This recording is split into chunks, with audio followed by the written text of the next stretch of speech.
Good morning sa lahat. Tara, basa na tayo na ating libro guys. Magandang Balita Biblia. Today is 6 October 2024. Nandito na tayo sa Aklat ng Mateo, chapter 23. Pakisabayan ako ng basa nang pare-pareho tayo dito matuto sa salita ng Diyos at history na rin ni Jesus. Ang katuruan tungkol sa pagpapakumbaba. Mateo chapter 23 verse 1, pagkatapos ay sinabi ni Jesus sa mga tao at sa kanyang mga alagad.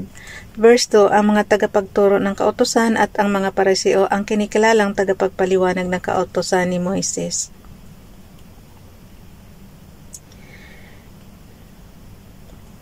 Verse 3, kaya't gawin ninyo ang itinuturo nila at sundin ang kanilang iniuutos, ngunit huwag ninyong tularan ang kanilang ginagawa sapagkat hindi nila tinutupad ang kanilang ipinapangaral.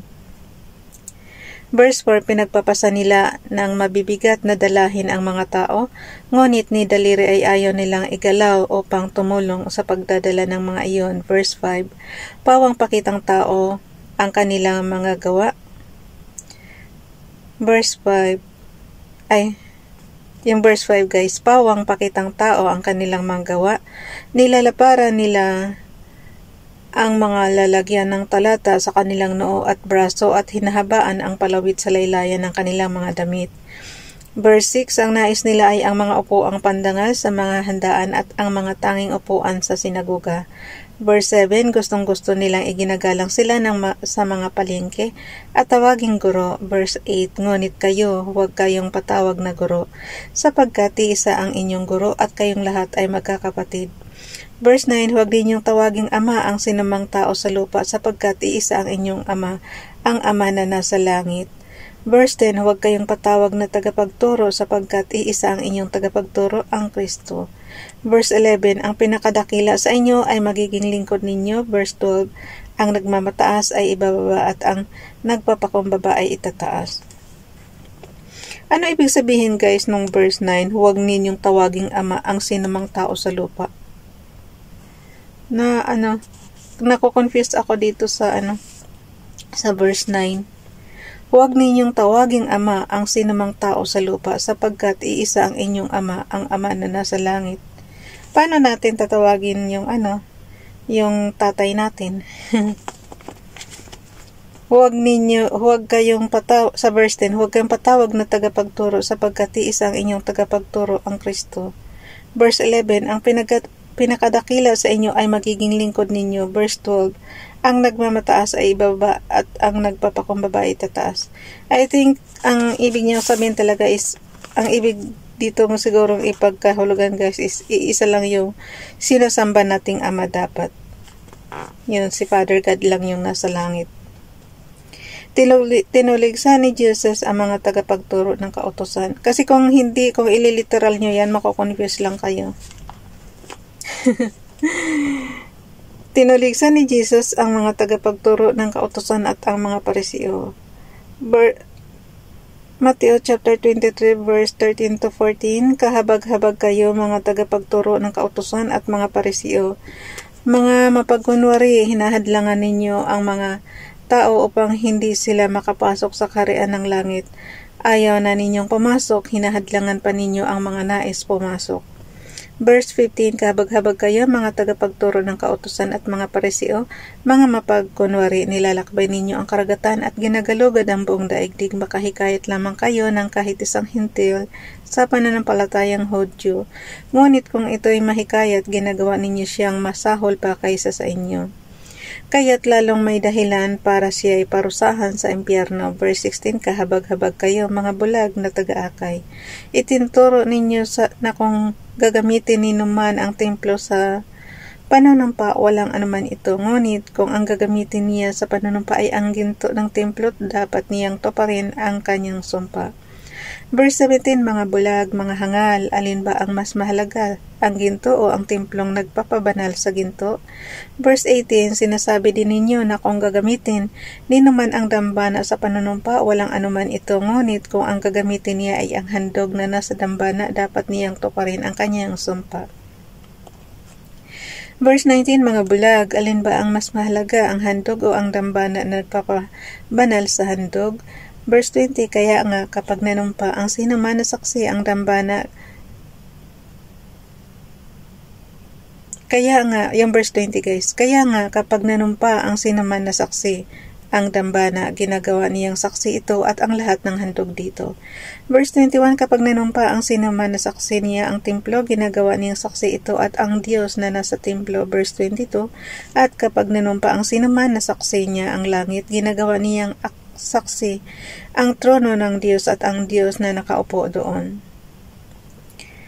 Mateo chapter 23 verse 23, kahabag-habag kayo mga tagapagturo ng kautusan at mga pariseo, mga mapagkunwari, ibinibigay ninyo ang ikasampung bahagi ng naanin ninyong baboy na roda, lingga, ngunit kinakaligtaan naman ninyong isagwa ang mas mahalagang turo ng kautusan, ang katarungan, ang pagkahabag at ang katapatan. Huwag ninyong kaligtaang gawin ang mga ito kahit na tamang gawin ninyo ang pagbibigay ng ikasampung bahagi ng ani. Verse 24, mga bulag na taga-akay, sinasala ninyo ang kulisap sa inyong inumin, ngunit nilulunok naman ninyo ang kamilyo. Ulitin ko guys yung verse 24. Mga bulag na taga-akay, sinasala ninyo ang kulisap sa inyong inumin, ngunit nilulunok naman ninyo ang kamelyo. Di ba ang camel is malakayan? Paano yun malulunok? Okay, verse 25. Kaya ako na kasi pag ililiteral mo talaga yan, parang ang gulo-gulo talaga. Verse 25, kahabag-habag kayo mga tagapagturo ng kautusan at mga pariseo, mga mapagkunwari, nililinis ninyo ang labas ng tasa at pinggan, ngunit ang mga iyon ay puno ng kasakiman at pagiging makasarili. Verse 26, bulag na pariseo, linisin mo muna ang nasa loob ng tasa at magiging malinis din ang labas nito. Verse 27, kahabag-habag kayo mga tagapagturo ng kautusan at mga pariseo, mga mapagkunwari, ang katulad ninyo'y mga libingang pinaputi, magaganda sa labas, ngunit ang loob ay bulok at puno ng kalansay. Verse 28, ganyan-ganyan kayo sa paningin ng tao'y mabubuti, ngunit ang totoo ay punong-puno kayo ng pagkukunwari at kasamaan. Sa panahon natin guys, tawag dyan plastic. Paparusahan ang mga mapagkunwari. Mateo chapter 23 verse 29, kahabag-habag kayo mga tagapagturo ng kautusan at mga pariseo, mga mapagkunwari, ipinagpatayo ninyo na ang libingan ang mga propeta at pinapaganda ang mga puntod ng mga taong namuhay ng matuwid. Verse 30, sinasabi pa ninyo kung kami sana'y nabuhay sa kapanahonan ng aming mga ninuno, hindi kami sasama sa pagpatay sa mga propeta. Verse 31, sa sinabi ninyong iyan, inaamin na ninyong kayo'y mga anak na mga nagpapatay sa mga propeta. Verse 32, sige, tapusin ninyo ang pinasimula ng inyong mga ninuno. Verse 33, mga ahas, lahi ng mga ulupong, hindi kayo makakaiwas na maparusahan sa impyerno. Verse 34, kaya nga magsusugo ako sa inyo ng mga propeta, mga matatalinong tao at mga tagapagturo, papatayin ninyo ang ilan sa kanila at ang iba'y ipapako sa krus. Ang iba'y hahagupitin ninyo sa inyong mga sinagoga at usigin sa bayan-bayan. Verse 35, kaya nga paparusahan kayo dahil sa pagkamatay ng lahat ng taong pinatay na walang sala, magmula kay Abel hanggang kay Zacarias na anak ni Barakias. Pinatay ninyo si Zacarias sa pagitan ng templo at ng damba ng sunugan ng mga handog. Verse 36, tandaan ninyo ang parusa sa lahat ng mga magpapatay na iyon. Tandaan ninyo, yung verse 36 guys, tandaan ninyo ang parusa sa lahat ng mga pagpatay na iyon ay mararanasan ng mga taong nabubuhay. Hindi ko talaga bakit mayroon pang, bukod pa kay Jesus, mayroon pang ipapako sa krus. Kasi nakalagay dito, ang iba'y ipapako sa krus. Yung parusa ba? Akala ko ba si Jesus lang yung pinakos? Yung mayroon pa palang iba. Yung dalawang sino ba yung kasabay ni Jesus? Yung dalawang magnanakaw yun, di ba? Talaga palang yung parusa ng araw guys is isa na yung pagpapako sa krus.